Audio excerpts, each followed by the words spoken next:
going on? Hey, we've had some really amazing feedback so far about the current month of Mastermind. We're doing Finance Month Part 2, and specifically, we're really going balls deep into stocks and how to analyze stocks. Now, I haven't been on here talking about it too much and promoting it too much, and I have a hidden agenda for that because I don't want everyone to flood in for 90 fucking bucks and take all the juice, because I'm using this content to put into my higher end financial programs, just so you know.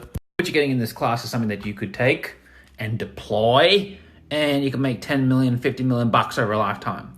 So for 90, God, I'm an altruistic motherfucker. I must be compensating for guilt of the past, as I say to my guys. But hey, for real, I wanted to share a couple of words tonight because a lot of people have been messaging me, and based on this, what I'm sharing is they're asking me about gold and silver, some bullion, and I thought that maybe tonight on Instagram I could share just one or two words about it. And by the way, the layout of this particular masterclass is all keynoted, and so I've put together these beautiful presentations for you guys.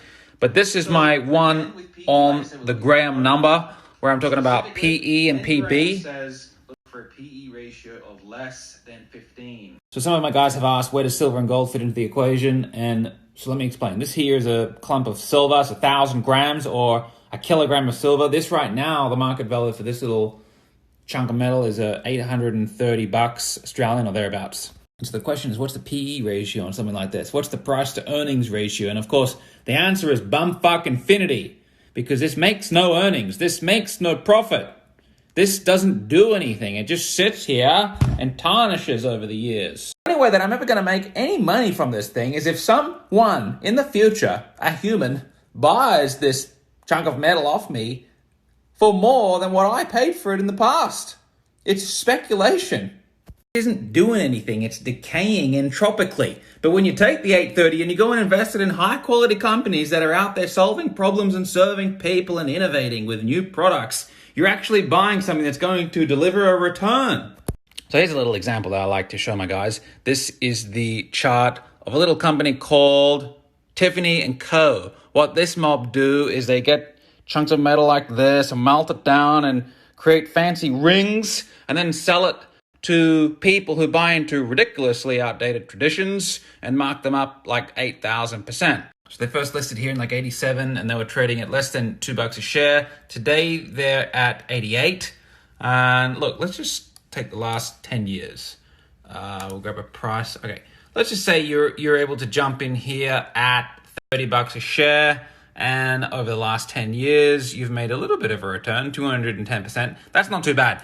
That's the first part of it, right? But on top of that return, understand that they're also paying here at $2.32 per share dividend. So let's go $2.32 on $30. Let's just say that's our initial buying price multiplied by 100. We're talking about a 7.7% return per year just on the dividend.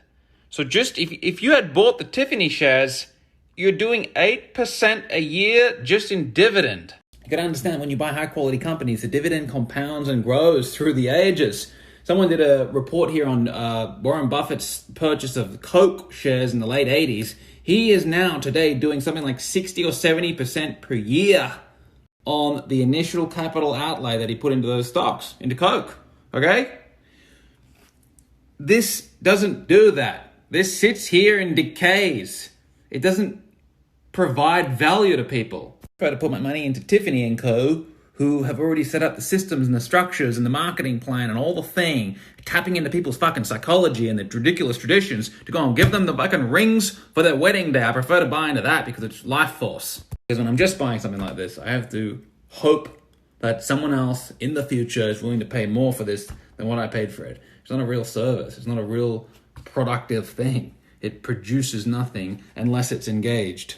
If you're a fiat currency conspiracy theorist, or you know someone who's telling you that this is going to be the future of currency and we're going to revert back and regress in our evolution back to primitive financial systems like gold and silver, bartering on the street like fucking plebs, well then golly gosh, that's a whole lesson in and of itself, right? And I could go down that path. Let me know if you want me to do that little story. But that's completely ridiculous and redundant. Okay, I'm going to bed. Thank you for listening to my story. If you want to get my masterclass on stock picking, it's going to be thorough. I promise that. And swipe up $90.